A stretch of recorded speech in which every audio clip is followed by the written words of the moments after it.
পিছতে আমাৰ বদৰুদ্দিন আজমল ডাঙৰীয়া লগতে আমাৰ ইউজি ব্ৰহ্ম ডাঙৰীয়া তেওঁলোকে আমাৰ মঞ্চৰ যৌথ নিৰ্বাচনী সভা আজি মাজগাঁৱত আমি অনুষ্ঠিত কৰিছোঁ। আজিৰ এই সভাৰ দ্বাৰা বদৰুদ্দিন আজমল ডাঙৰীয়া আৰু আমাৰ কোকৰাঝাৰ সমষ্টিৰ প্ৰাৰ্থী তেখেত ইউজি ব্ৰহ্ম ডাঙৰীয়া। ইয়াৰ উপৰিও আমাৰ মাজত উপস্থিত আছে আমাৰ ইউডিএফ দলৰ ৱৰ্কিং প্ৰেচিডেণ্ট কাৰ্যকৰী সভাপতি তেখেত ৱৰ্কিং প্ৰেচিডেণ্ট ক্ষমা কৰিব আমাৰ জমিয়তৰ ছেক্ৰেটাৰী এজন আমাৰ এই সভাত উপস্থিত আছে তেখেত ফজল কৰিম কাশ্মীৰ ডাঙৰীয়া আৰু আমাৰ মাজত উপস্থিত আছে BTD অঞ্চলৰ ইউডিএফৰ সমন্বয়ক তেখেত আব্দুল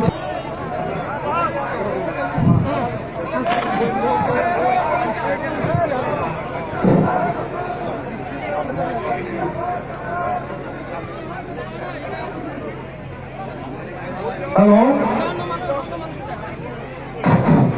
শ্ৰদ্ধাসকল আমাৰ মাজত উপস্থিত আছে বৰপেটা সমষ্টি আৰম্ভ কৰাৰ কাৰণে অনুৰোধ জনাইছোঁ।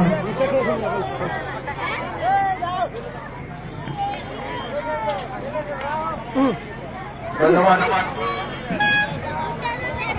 ৰামগৌড়া নাৰ্জাৰি ডাঙৰিয়া কেতিয়ানো ৰমজানী বৈশাগুনি খুলুমবাই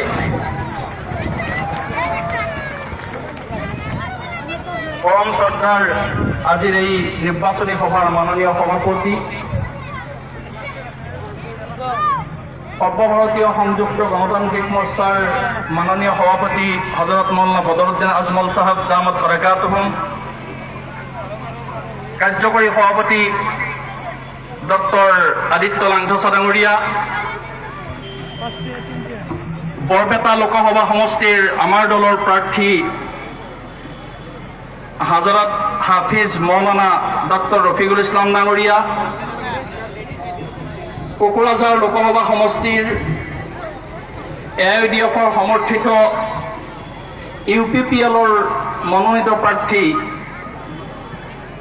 ইউজি ব্ৰহ্ম ডাঙৰীয়া, উৰ্খাও গৌৰা ব্ৰহ্ম ডাঙৰীয়া প্ৰমুখ্যে মঞ্চত উপবিষ্ট গণ্যমান্য ব্যক্তিসকল আৰু উপস্থিত ৰাইজ, আপোনালোকে জানে যে বৰপেটা সমষ্টিৰ ডক্টৰ হাফিজ ৰফিকুল ইছলাম চাহেবক তলাচাপীৰ ছবিত ভোট দি জয়যুক্ত কৰিবৰ কাৰণে আহ্বান জনাম। শ্ৰদ্ধেয় ৰাইজ, সমষ্টিৰ মাজত অশান্তিয়ে বিৰাজ কৰিছে।